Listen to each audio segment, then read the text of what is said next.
আসসালামু আলাইকুম, welcome to my channel. কেমন আছেন সবাই? আলহামদুলিল্লাহ আমরা ভালো আছি। তো আজকে আরেকটি নতুন ব্লগ নিয়ে আপনাদের কাছে হাজির হয়েছি। আমার আজকের ব্লগটা হচ্ছে রেসিপি ব্লগ। তো এখানে আপনারা দেখতেছেন আমি বাংলা সেমাই রান্না করার জন্য বের করেছি। বাংলা সেমাইটা মনে হচ্ছে ভাজা ভাজা, বাট এটা তারপর আমি একটু বেজে নিচ্ছি। এটা বাংলাদেশি সেমাই, বিদেশের মাটিতে বাংলাদেশি সেমাই পেয়ে এটা খাওয়ার জন্য আমার মেয়ে অনেক এক্সাইটেড, যার কারণে এটা আজকে রান্না করতেছি। তো সেটা আপনাদের সাথে শেয়ার করতেছি। তো এটা রান্না করার আগে আমি প্রথমে এটা একটু হালকা করে ভেজে নিচ্ছি তাওয়াতে।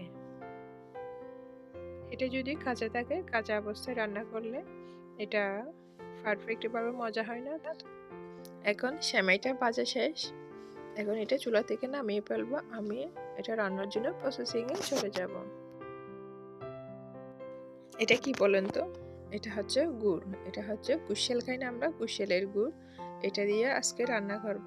তো এখানে আমি কুশিয়ালের গুড়, তারপর হচ্ছে খেজুর, বাদাম সব নিয়েছি। আর এটা দিচ্ছি নারিকেলের চিড়া। নারিকেলের চিড়া কে কে খেয়েছেন সেটা অবশ্যই কমেন্ট করে জানাবেন। এটা আমি প্রথম খাচ্ছি, এটা আমি কোনোদিন খাই নাই। নারিকেলের চিড়া শুনছি, বাট এখন দেখতেছি আর খাচ্ছি। আর এখানে আমি এক টুকরো দারুচিনি দিয়েছি, একটা তেজপাতা দিয়েছি। আর এখানে আমি আধা লিটার পরিমাণ ফুল ক্রিম দুধ দিয়ে দিচ্ছি। আপনারা চাইলে গুঁড়া দুধ ব্যবহার করেও রান্না করতে পারবেন। এখন এর মধ্যে আমি সামান্য করে ঘি দিয়ে দিয়েছি একটু টেস্ট হওয়ার জন্য। আমি গুড় দিয়ে আজকে সেমাইটা রান্না করব, চিনি ব্যবহার করব না, কেননা আজকাল সবাই চিনি খেতে পারে না। কারো কোলেস্ট্রলের প্রবলেম থাকে, ডায়াবেটিস, বিভিন্ন রকমের প্রবলেম থাকে, যার কারণে চিনির পরিবর্তে গুড় ব্যবহার করাটাই বেটার। এখানে আমি দুধ দেওয়ার পর এটা চুলায় উঠাই দিয়েছি আর দুইটা এলাচিও দিয়েছি। এখন দুধটা যখন ব্লক হয়ে উঠে আসছে তখন সেমাইটা দিয়ে আমি 5 মিনিট রান্না করে চুলা থেকে নামিয়ে ফেলছি। তা এখন আমি বেগুনি বানানোর জন্য চলে যাচ্ছি। বেগুনি বানানোর জন্য আমি একটা বেগুন নিয়েছি, বেগুনটা আমি পিস পিস করে কেটে নিয়েছি। আর এই মরিচ দেখতেছেন, এটা কি মরিচ জানি না, আমি বলি ফুটলা মরিচ, বড় বড়। যারা জাল খেতে পারে না তাদের জন্য এটাই সবচেয়ে বেটার। এই মরিচ দিয়ে মরিচ বানালে এটা অনেক সুস্বাদু হয়, অনেক মজা হয়। তো এদিকে আমি বেগুনগুলো স্লাইস করে কেটে নিয়েছি। এখন এগুলো আমি লবণ দিয়ে একটু করে মাখাই নিব। প্রথমে আমি একটু পানিতে ভিজিয়ে দিব, তারপর লবণ দিয়ে মাখাই নিব। তো আপনাদের সাথে কথা বলতে বলতে আমি চানাটা আর আলুটা ভালো করে সিদ্ধ করে নিয়েছি। এখন এটা ফ্রাই করে নেব। এখন আমি চুলায় একটা পাতিল বসাই দিয়েছি, পাতিলের তেলটা দিয়ে দিয়েছি। এখন সব কিছু দিয়ে দিব। আর এখানে আমি চানা ভাজার জন্য নিয়েছি পেঁয়াজ, রসুন, আদা, কাঁচামরিচ আর টমেটো। অনেকে চানা ভাজার সময় এখানে তেজপাতা আর দারুচিনি, এলাচ ব্যবহার করে, বাট আমি দারুচিনি, এলাচ, তেজপাতা ব্যবহার করি না, কেননা আমার এটা ভালো লাগে না। তো একটু এখানে জিরা গুঁড়া ইউজ করব, একটু ধনিয়া গুঁড়া আর একটু হলুদের গুঁড়া। এই সামান্য উপকরণ দিয়ে আমি চানাটা রেডি করে নিব। আপনারা অনেকে অনেক রকমের করে চানা ভাজতে পছন্দ করেন, বাট আমি এইভাবে ভাজতে পছন্দ করি। এখন আমি এখানে পেঁয়াজ, রসুন, আদা, কাঁচামরিচ, টমেটো সবগুলো ফ্রাই করে নিচ্ছি এবং বাকি শুকনো উপকরণগুলো সুন্দর করে দিয়ে দিচ্ছি। এখন মরিচের গুঁড়া, ধনিয়া গুঁড়া, জিরা গুঁড়া দেওয়ার পর আমি একটু করে লবণ দিয়ে আর একটু করে পানি অ্যাড করে দিব, কেননা পানি অ্যাড না করলে মশলাটা পুড়ে যাবে। মশলাটা যখন কষানো হয়ে গেছে, তেলটা উপরে উঠে আসছে, এর মধ্যে আমি ম্যাশ করে রাখা আলুটা দিয়ে দিচ্ছি। আলু দিয়ে আমি আরো 2-3 মিনিট রান্না করব। তেলটা আবারও একটু উপরে উঠে আসলে আমি এর মধ্যে চানাটা দিয়ে দিব। এখন তেলটা উপরে উঠে আসছে, এর মধ্যে আমি চানাটা দিয়ে দিচ্ছি এবং চানাটা দিয়ে আমি কিছুক্ষণ নেড়ে চেড়ে 2 মিনিট রেখে উপরে ধনিয়া পাতা ছিটিয়ে দিয়ে এটা চুলা থেকে নামিয়ে ফেলবো।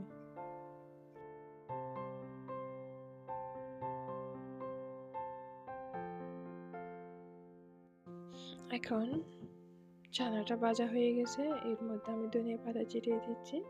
ধনিয়া পাতা ছিটিয়ে দিয়ে আমি এটা চুলা থেকে নামিয়ে ফেলবো। এখানে আমি পেঁয়াজি বানানোর জন্য ডাল ভিজিয়ে রেখেছিলাম, আর ডালটা এখন বেটে নিয়েছি ব্লেন্ডারে।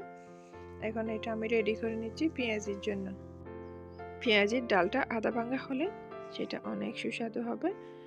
তো আমি ডালটাকে ভালো করে আমিষ করে নিই, এটা আদা ভাঙা রাখছি।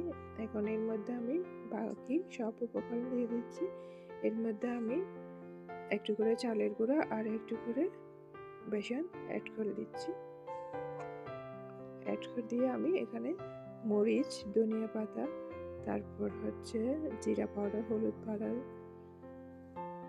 ধনিয়া পাউডার, পেঁয়াজ সব কিছু একসাথে দিয়ে আমি পেঁয়াজিগুলো রেডি করে নেব।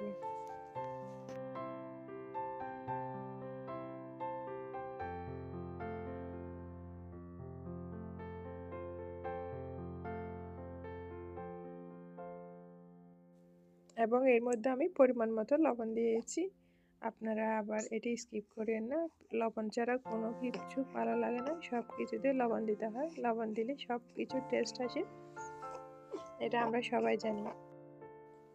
এখন আমি পেঁয়াজি বানানোর জন্য পেঁয়াজির ব্যাটারটা রেডি করে নিয়েছি। এটা আমি 5 মিনিটের জন্য একপাশে রেখে দিব। ততক্ষণ আমি বেগুনির জন্য আর বাকি উপকরণগুলো রেডি করে নিব। এখন আমি পরিমাণ মতো বেসন নিয়েছি, এর মধ্যে আমি ধনিয়া পাউডার, জিরা পাউডার, মরিচের গুঁড়া একটু একটু করে সব দিয়ে দিচ্ছি এবং একটু করে লবণও দিয়েছি। এখানে আমি আদা ব্যবহার করব না, বাট আদার রস ব্যবহার করব, একটু করে রসুনের রস আর একটু করে পেঁয়াজের রস ব্যবহার করব। তারপর সব কিছু দিয়ে আমি এটা একটা ব্যাটার রেডি করে নিব। এই ব্যাটারটা একটু ঘন টাইপের হতে হবে, পাতলা হতে পারবে না, সেজন্য আমি একটু একটু পানি দিয়ে এটা পুরুত্বটা বুঝে তারপর এটা রেডি করব। আপনারা চাইলে এটা এভাবে হাত দিয়েও মাখতে পারেন, আবার চাইলে এটা চামচ দিয়েও মাখতে পারেন, সমস্যা নাই। তো এখানে হাত দিয়ে যদি আপনারা এটা রেডি করেন সেক্ষেত্রে ব্যাটারটা অনেক সুন্দর হবে আর স্মুথ হবে। তো সুন্দর আর স্মুথ হওয়ার জন্য আমি এটা হাত দিয়ে রেডি করেছি। আপনারা দেখতেছেন তো, একটা আঙ্গুল চুবিয়ে রাখলে চুবানোর পরে এটা পুরোটা কুট হয়ে যাচ্ছে। এখন চুলায় চলে আসলাম বেগুনি পেঁয়াজি বানানোর জন্য। তো এখানে আমি কড়াই দিয়ে দিছি চুলায়, এটা একটা লোহার কড়াই, এর মধ্যে আমি তেল দিয়ে দিচ্ছি এবং তেলটা যখন গরম হয়ে আসবে মিডিয়াম টু লো হিটে রেখে আমি পেঁয়াজিগুলো আস্তে আস্তে দিয়ে বানিয়ে ফেলবো।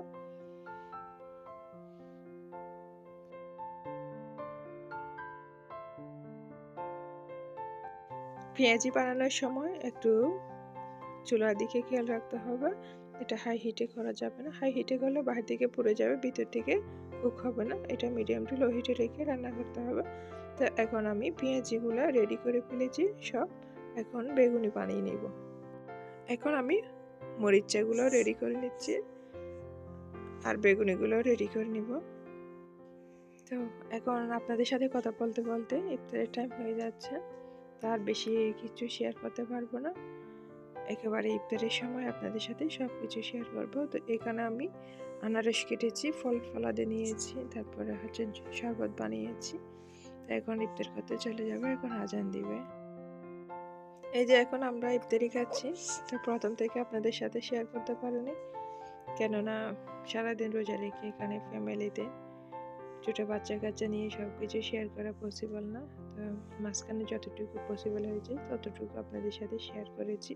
তো আমাদের আজকের ভিডিওটা আপনাদের কেমন লেগেছে সেটা অবশ্যই কমেন্ট করে জানাবেন, আর যদি ভালো লাগে অবশ্যই একটা লাইক দিবেন। সবাই ভালো থাকবেন, সুস্থ থাকবেন। আসসালামু আলাইকুম।